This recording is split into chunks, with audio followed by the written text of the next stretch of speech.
បាទសួស្តីអ្នកនរគ្នាជួបគ្នាថ្មីម្ដងទៀតជាមួយ Simple Tutorial បាទខ្ញុំដូចជាខានផងវីដេអូក្នុង Channel នេះយូរមកហើយអញ្ចឹងថ្ងៃនេះខ្ញុំនឹងបង្ហាញនៅវីដេអូថ្មីដោយសារតែ Canva ទើបតែបង្ហាញនៅ tool ថ្មីមួយដែលមានឈ្មោះថា Magic Layer បាទដែលអាចឲ្យអ្នកទាំងអស់គ្នាកាន់តែងាយស្រួលបន្ថែមទៀតដោយយកនៅ poster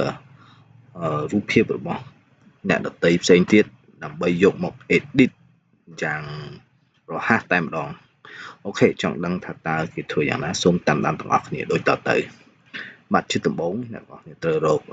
poster មួយសិនបាទសម្រាប់ខ្ញុំគឺ poster តាមរយៈwebsite មួយដែលមានឈ្មោះថា Pinterest បាទអូខេឥឡូវខ្ញុំចូលទៅកាន់ website ហ្នឹងបន្តមកអ្នកទាំងអស់គ្នាសូម search នៅពាក្យថា poster អូខេ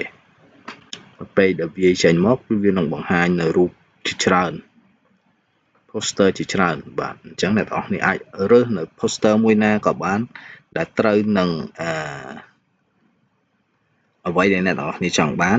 ការ design ហ្នឹងអូខេឥឡូវខ្ញុំសូមជ្រើសរើសនៅ poster មួយនេះបាទខ្ញុំចុចយកមកបាទបន្តមក right click យកពាក្យថា save បាទអូខេឥឡូវខ្ញុំ save ហើយបាទបន្ទាប់ពី save ហើយយើងចូលមកកាន់ Canva វិញបាទបន្តមកចូលមកកាន់ Magic Layer បាទបន្ទាប់មកអ្នកទាំងអស់គ្នាចុចពាក្យថា upload អូខេនេះគឺបាទឥឡូវខ្ញុំ upload ចូលហើយ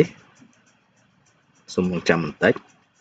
អូខេឥឡូវចូលហើយអញ្ចឹងអ្នកទាំងអស់គ្នាអាចបើកនៅរូបភាពមួយហ្នឹងអូខេ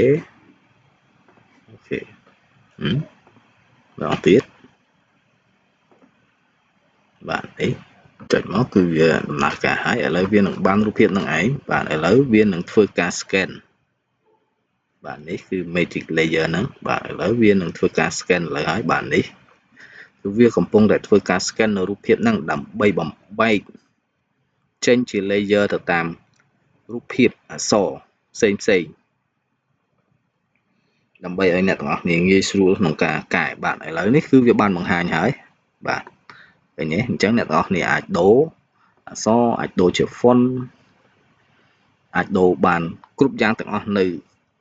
តាមរយៈនៅ tool មួយនេះបាទឃើញទេបាទ